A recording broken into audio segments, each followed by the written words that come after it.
Sir JD గారు ఎందుకు తీసేస్తున్నారు? ఫ్లెక్స్ ఎందుకు తీసేస్తున్నారు? ఎవరిది? జేడీ గారు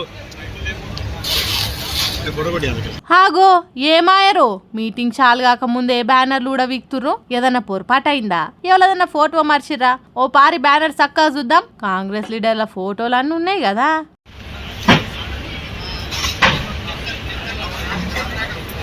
ఆ గది సంగతి. సొంత నియోజకవర్గం ఎమ్మెల్యే ఫోటో తప్ప కడమ లీడర్ల అందరి ఫోటోలు ఉన్నాయి. ఇంతకు ఇది ఏ నియోజకవర్గం అనే కదా. అదుల్లా ఆడ హ్యాండ్లూమ్స్ అండ్ టెక్స్టైల్స్ అని గంత మంచిగా రాసింది కదా. ఇంకేది రాజన్న సిరిసిల్ల జిల్లా. మారాడ ఎమ్మెల్యే అంటే బీఆర్ఎస్ వర్కింగ్ ప్రెసిడెంట్ కేటీఆర్ కదా.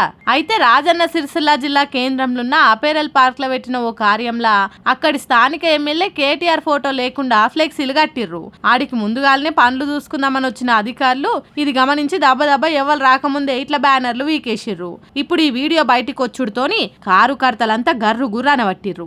ఎంత మీరు అధికారంలో ఉంటే మాత్రం ఎమ్మెల్యే ఫోటోనే మర్చిపోతారా? మీ పాటోలు అందరు ఫోటోలు వచ్చినాయా లేదా అని చూసుకున్నప్పుడు మా కేటీఆర్ ఫోటో ఎట్లా మరుస్తారు? ఇది ఆఫీసర్ల పొరపాట లేకుంటే మీ సర్కార్ కావాలని చేపించిందా అనుకుంటా ఎత్తి 7 దోషుల మన్ను వస్తుర్రు. జర ఆఫీసర్లైనా చూసుకోవాలి కదా గిసొంటి పొరపాట్లు కాకుండా, లేకుంటే ఉత్తగానే కయ్యాలైతాయి అని అంటుర్రు ఆడికి మీటింగ్ వచ్చిన జనాలు.